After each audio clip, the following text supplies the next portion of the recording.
kemuliaan bagi Tuhan. Katakan haleluya. Haleluya. Katakan haleluya. Haleluya. Haleluya. Haleluya. Kami bersyukur ya Tuhan, karena kami adalah Allah yang hidup. Kami bersyukur kami punya Allah yang punya sorga.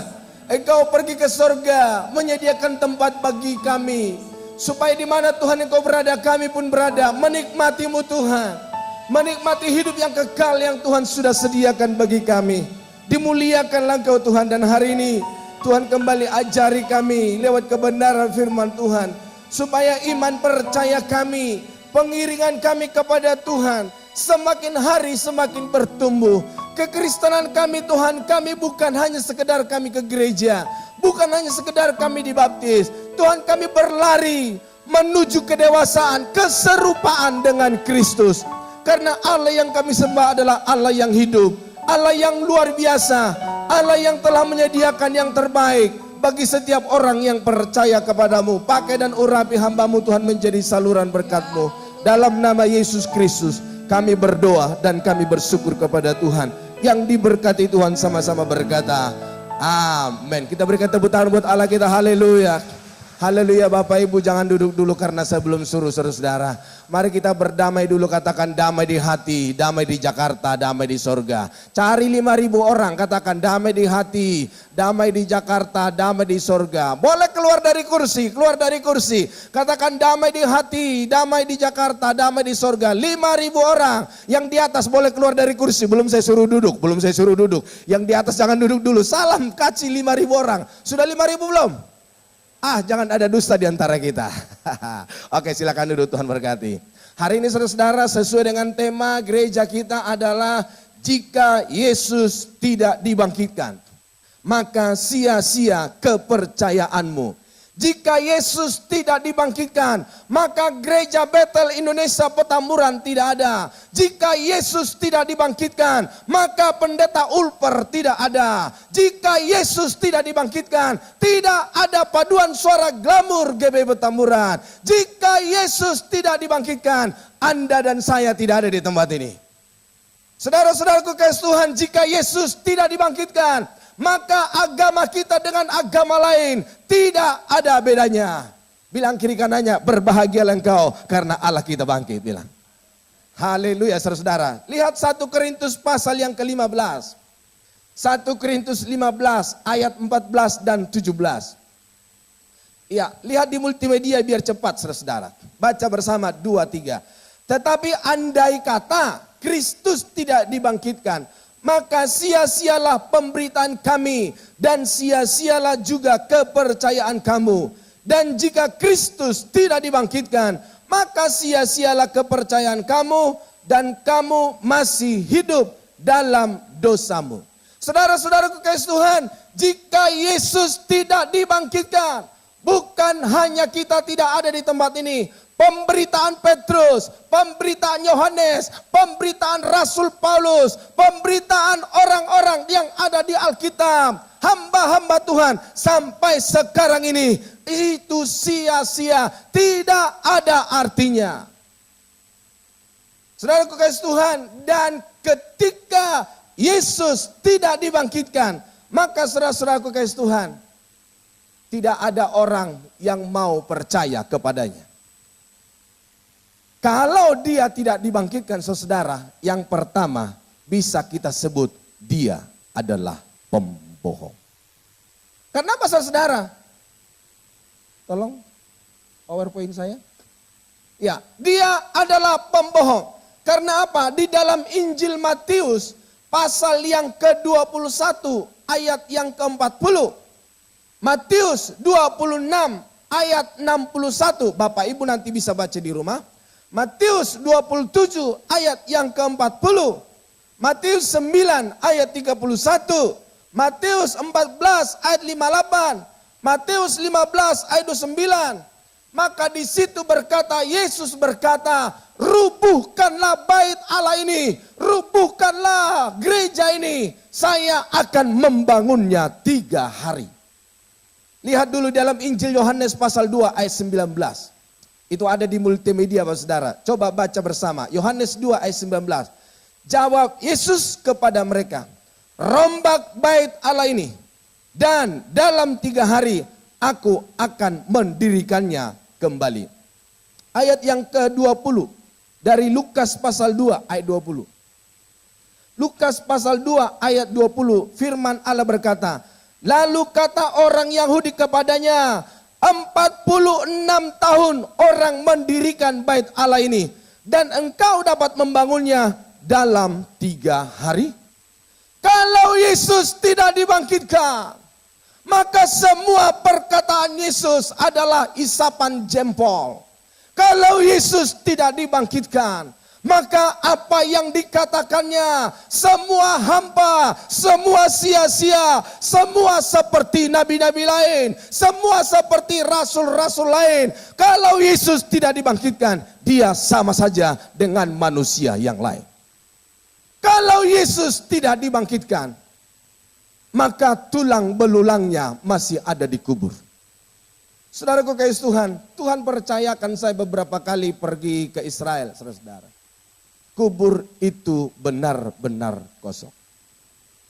Ada kubur versi Katolik dan ada kubur versi Kristen Protestan. Dan dua-duanya versi dari setiap golongan gereja itu. Kubur itu kosong dan Yesus tidak ada di sana karena dia sudah bangkit. Kita berikan tepuk tangan buat Allah kita. Haleluya. Itulah sebabnya hari saudaraku kasih Tuhan. Jangan kau kecut dan tawar hati. Jangan kau lemah, tetapi kuatlah di dalam Tuhan. Karena Allah yang kita sembah adalah Allah yang hidup. Allah yang dapat dipercaya, perkataannya ya dan amin. Bukan seperti orang lain, nabi orang lain, rasul orang lain, berbicara tentang agama, berbicara tentang surga, berbicara tentang neraka, berbicara tentang iblis dan setan. Namun mereka kalah. Mereka nggak punya surga. Tapi Yesus Kristus adalah pemilik surga. Datang kepadamu dan kepadaku untuk menyelamatkan kita. Saudaraku kasih Tuhan. Yang kedua, jika Yesus tidak dibangkitkan, maka tidak ada kepastian keselamatan. Di dalam Kisah Rasul 4 ayat 12 berkata, dan keselamatan tidak ada di dalam siapapun juga selain di dalam Dia. Sebab di bawah kolong langit ini tidak ada nama lain yang diberikan kepada manusia yang olehnya kita dapat diselamatkan. Tidak ada nama lain. Bapak Ibu pernah dengar di nama siapa yang dapat memberikan keselamatan? Kalau Yesus tidak dibangkitkan, apa yang dikatakan di dalam Injil Yohanes 14 ayat 6, maka itu bukan kepastian bagi saudara dan saya. Kata Yesus kepadanya, akulah jalan dan kebenaran dan hidup. Tidak ada seorang pun yang datang kepada Bapa kalau tidak melalui aku. Gak ada kepastian, karena apa? Dia tidak bangkit. Dia sama saja dengan pengikutnya. Dia sama saja dengan ahli-ahli Taurat. Dia saja dengan pembesar-pembesar agama pada zaman itu sampai zaman sekarang. Tidak ada kepastian keselamatan. Tetapi Yesus berkata, akulah jalan, kebenaran dan hidup. Tidak ada seorang pun yang dapat datang kepada Bapa kalau tidak melalui aku. Saudaraku kasih Tuhan, di dalam Injil Yohanes 11 ayat 25 berkata, Yesus berkata begini, jawab Yesus, akulah kebangkitan dan hidup. Barang siapa percaya kepadaku, ia akan hidup walaupun ia sudah mati. Jadi saudaraku kasih Tuhan, pemimpin lain, tokoh agama lain, orang-orang yang berceramah, berkhotbah di bait Allah agama lain, itu akan percuma. Karena apa? Yesus berkata, akulah kebangkitan dan hidup. Jadi begini Bapak Saudara, apapun persoalan yang kita hadapi, apapun masalah yang kita hadapi, tantangan hidup, jangan tinggalkan Yesus. Gereja boleh saudara tinggalkan. Tapi jangan tinggalkan iman dan kepercayaanmu kepada Tuhan. Ada banyak orang kecewa kepada sesamanya. Ada banyak orang kecewa sama hamba Tuhan. Ada banyak orang kecewa sama gembala sidang. Ada banyak orang kecewa sama pendeta-pendeta besar yang berkhotbah. Langsung 5.000 orang datang. Tapi ketika orang itu berbuat salah, ketika orang itu khilaf, ketika orang itu berbuat dosa, pengikutnya tinggalkan Tuhan. Bukan hanya tinggalkan gereja. Suami boleh salah, istri boleh salah. Orang tua kita boleh salah, pendeta boleh salah, tetapi Allah kita tidak pernah salah. Dia adalah Allah yang bangkit, Dia adalah Allah yang hidup, dan Dia adalah Allah yang memberikan kepastian kepada saudara dan saya. Itulah sebabnya saudara-saudaraku kasih Tuhan, jangan tinggalkan Yesus Kristus. Bilang kiri kanannya, jangan tinggalkan Yesus Kristus. Apapun persoalanmu, apapun masalahmu, apapun penyakitmu, Dia Allah yang baik. Kesembuhan ada di dalam Dia. Kepastian pertolongan ada di dalam Dia. Di dalam Allah kita, di dalam Yesus Kristus. Bukan mudah-mudahan. Apalagi bukan semoga. Tahu semoga? Semua mogok dan gagal. Tapi bagi kita pasti. Bilang kiri kanannya pasti. Saudaraku kasih Tuhan. Ketika Yesus tidak dibangkitkan. Bukan hanya keselamatan tidak pasti. Maka saudara-saudara, kebinasaan yang terjadi di dalam hidup kita. Kekristenan itu saudara-saudara, kekristenan itu. Kristen itu mati sekali, hidup 2 kali. Oh kok begitu Pak? Kita lahir, kita hidup. Saya mau difoto atau apa Pak? Biar saya kasih gay. Ngomong-ngomong kalau ada yang foto biar saya kasih style gitu. Kristen itu hidup 2 kali, mati sekali. Kita lahir, kita hidup. Dan sesuai dengan alami, kita akan meninggal. Tapi meninggal itu bukan hari akhir segala-galanya. Ketika kita meninggal, kita berpindah dari yang fana kepada yang kekal. Dari yang sementara kepada yang selama-lamanya. Dari yang fana kepada yang suci, kepada yang kudus. Itu kekristenan. Tapi orang di luar Yesus Kristus hidup sekali, mati 2 kali. Dia lahir, dia hidup. Dia mati. Dan ketika Tuhan datang kedua kali, dia pun mati dalam kekekalan dengan siksaan di api neraka. Bilang kiri kanannya, berbahagialah engkau kalau engkau ada di dalam Yesus. Tepuk pundaknya supaya dia bangun, saudara-saudara. Haleluya. Kalau Kristus tidak dibangkitkan, maka kekristenan lebih parah dengan agama lain. Saudaraku kasih Tuhan, yang pertama parahnya, maka kita akan membuat namanya korban binatang. Bapak Ibu, kalau tetangga-tetangga kita, teman-teman kita agama seberang, ketika mereka mengorbankan sesuatu, maka korban itu adalah korban penghapus dosa. Itu pun bukan setiap hari. Itu pun bukan sekali sebulan. Hanya sekali setahun. Padahal firman Allah berkata. Di dalam perjanjian lama di Taurat saudara-saudara. Sebelum kehadiran Yesus. Sebelum kelahiran Yesus Kristus. Setiap kali orang bersalah. Maka dia akan mengorbankan binatang. Kalau dia orang yang tidak punya. Maka dia korbankan tekukur. Ada gambar tekukur di situ. Saya pergi ke pasar, saudara-saudara. Waktu saya persiapkan khotbah ini, saya pergi ke pasar, saya tanya-tanya. Burung tekukur berapa harganya? Ternyata saudara-saudara zaman sekarang burung tekukur sudah hampir 50.000. Saya tanya burung merpati di gang situ. Pak, merpati berapa seekor? Teman yang main burung di depan seminaris itu. Dia berkata kepada saya, Pak Pendeta, merpati itu yang biasa-biasa 100.000 1 ekor. Tapi kalau kita terbangkan, dia kembali ke rumah kita. Wah, harganya mahal Pak. Setiap kali Bapak Ibu berbuat dosa, 50.000, 100.000, itu baru burung tekukur. Baru burung merpati. Apalagi kambing. Kambing berapa seekor? Bisa di atas 2 juta. Sekali berdosa 2 juta. Apalagi sapi, lembu. Berapa yang harus kita bayar? Berapa Bapak Saudara? Bapak Ibu sanggup? Bapak Ibu mampu? Peneliti berkata, para pria dalam 1 menit. 1 menit atau 5 menit ya Pak? Dia berpikiran jorok 7 kali. Itu peneliti berkata saudara. Coba dalam 1 menit 7 kali ngomong jorok, berarti 7 kali dia harus potong binatang. 7 kali 50.000. Gak usah 50.000 kawan. 15.000 saja. Gak usah 15, 10.000 kali 7 kali. Dalam 1 hari. Oke, gak usah muluk-muluk. Bapak Ibu pulang gereja pergi ke rumah sakit.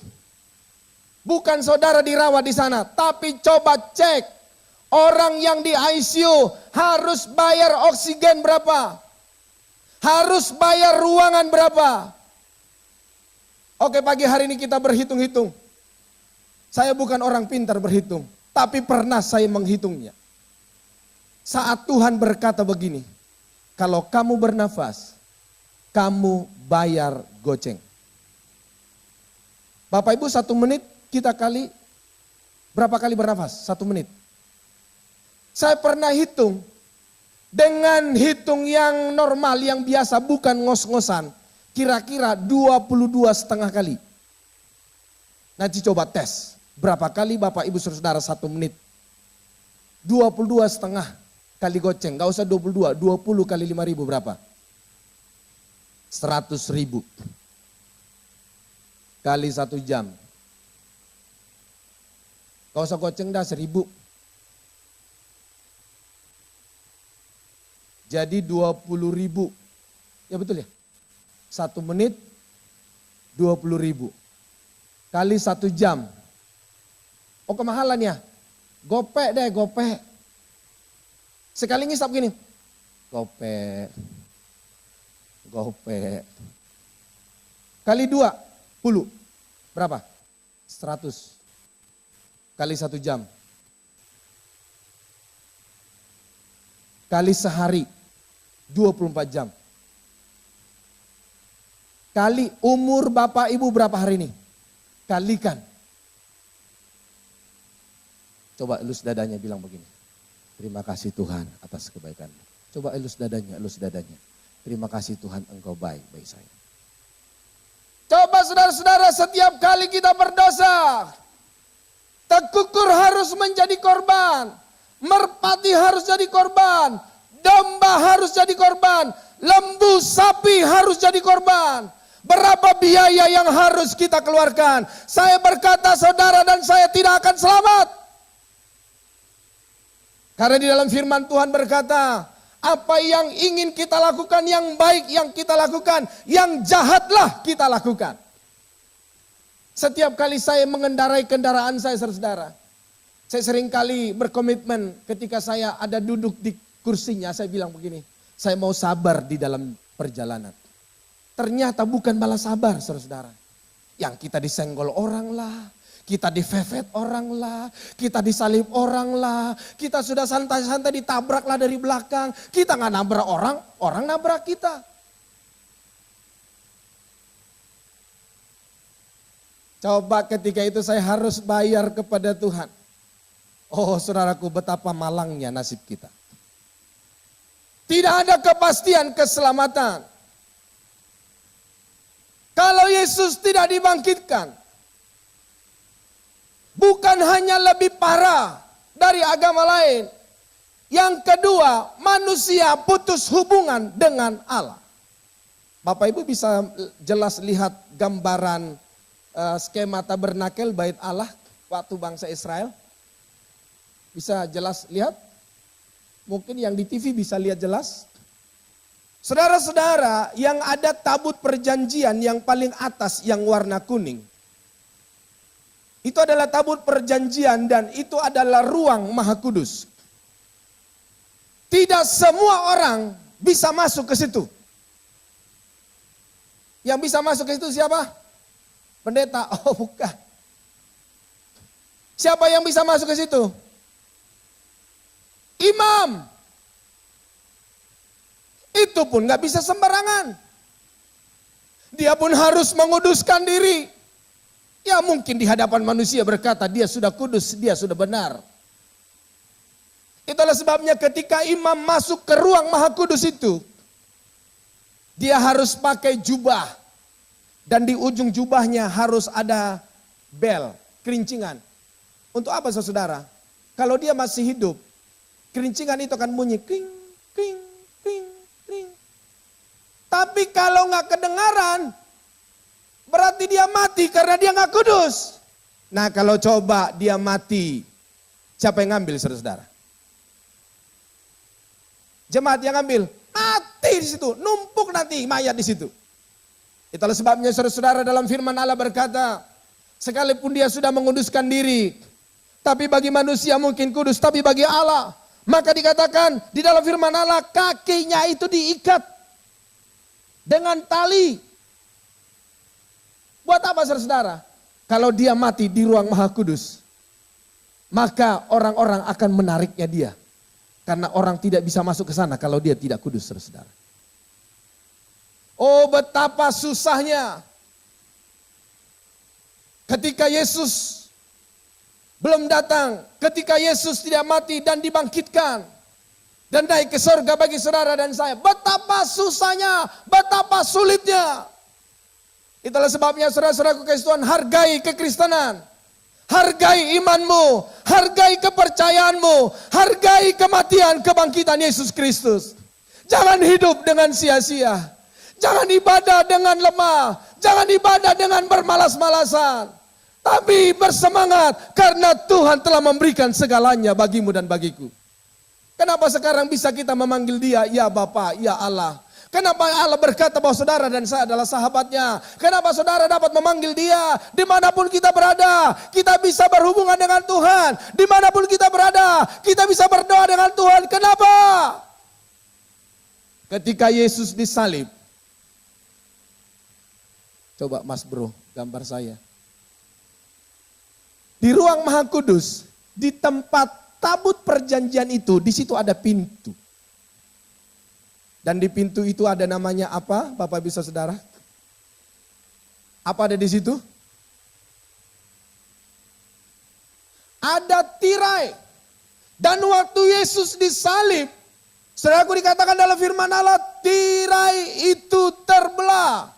Coba ada gambar saya lagi. Sehingga saudara-saudara setiap orang bisa bebas masuk ke dalamnya. Halo? Ya, ketika, kok gak jelas ya? Ketika tirai itu belum terbelah. Bapak Ibu jelas nggak lihat situ? Di sini kurang ya, kalau di TV itu jelas tuh. Manusia dengan Allah terpisah. Oleh karena apa? Oleh karena dosa. Oleh karena api. Itulah sebabnya ada banyak orang berusaha untuk masuk ke sana, berbuat baik. Belajar agama, berderma, apalagi saudara-saudara, menjadi orang saleh, itu semua baik. Tapi alangkah lebih baik kalau kita percaya sama Yesus yang mati, hidup, bangkit, memberikan keselamatan bagimu dan bagiku.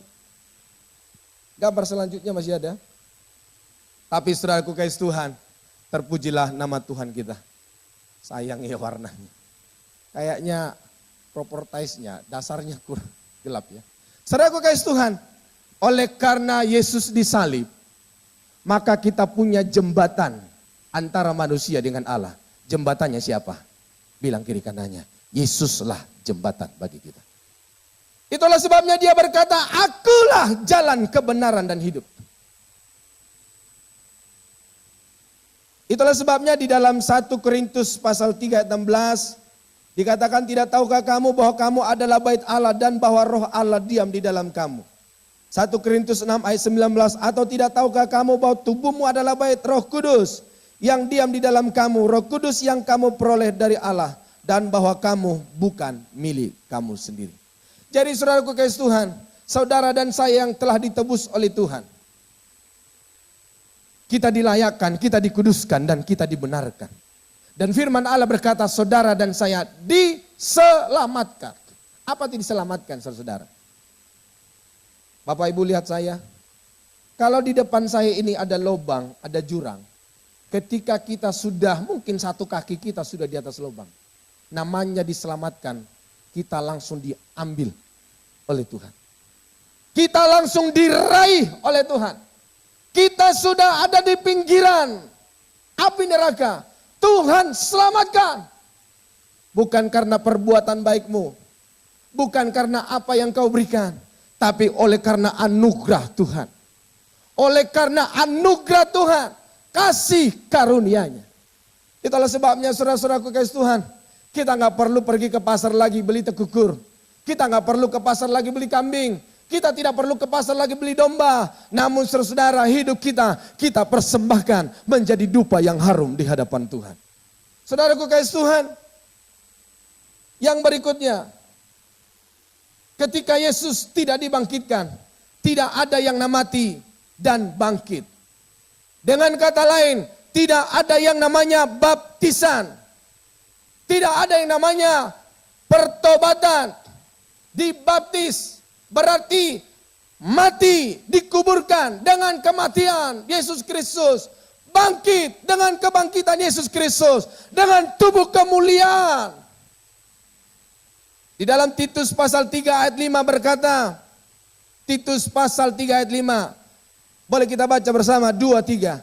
Pada waktu itu dia telah menyelamatkan kita, bukan karena perbuatan baik yang telah kita lakukan, tetapi karena rahmat-Nya oleh permandian kelahiran kembali, dan oleh pembaharuan yang dikerjakan oleh Roh Kudus. Di dalam Roma pasal 6 ayat 4. Roma pasal 6 ayat 4. Firman Allah berkata, sama-sama baca. Dengan demikian kita telah dikuburkan bersama-sama dengan dia oleh baptisan dalam kematiannya. Supaya sama seperti Kristus telah dibangkitkan dari antara orang mati oleh kemuliaan Bapa. Demikian juga kita akan hidup dan hidup yang baru. Kalau Yesus tidak bangkit, saudara, tidak ada yang namanya baptisan air. Dikuburkan, diselam, bangkit. Seperti Yesus bangkit dari kematian. Sehingga saudara dan saya punya tubuh kemuliaan. Tubuh yang baru. Itulah sebabnya saudara, ketika saudara dan saya percaya sama Yesus. Berkata kita percaya sama Yesus Kristus. Mulai hari ini kita mengambil satu komitmen. Aku tidak berbuat dosa lagi. Tapi orang yang selalu berbuat dosa, jatuh ke lubang yang sama, jatuh ke dosa yang sama, bergelimang di dalam dosa yang sama. Saya berkata saudara, Anda bukan orang yang percaya kepada Yesus Kristus. Karena orang yang percaya kepada Yesus Kristus, dia percaya, dia ubahkan, dia percaya bahwa Yesus Kristus telah memberikan kebangkitan dan tubuh kemuliaan dalam hidupnya. Tatap dulu wajah kiri kanannya. Ada wajah-wajah yang tidak percaya Yesus enggak? Mungkin kita ada di dalam bait Allah ini, mungkin kita ada di dalam gereja ini, tapi kita masih hidup di dalam dosa. Saya berkata, Anda bukan orang percaya kepada Yesus Kristus. Karena orang yang percaya kepada Yesus Kristus, ketika dia dibaptis, dia mati, dikuburkan, dan bangkit dengan tubuh kemuliaan. Pasti dia menghargai pengorbanan Yesus Kristus. Oleh sebab itu, saudara-saudaraku kasih Tuhan, dalam Kolose pasal 2 ayat 12 berkata, karena dengan dia kamu dikuburkan. Dengan Yesus yang telah dikuburkan dalam baptisan.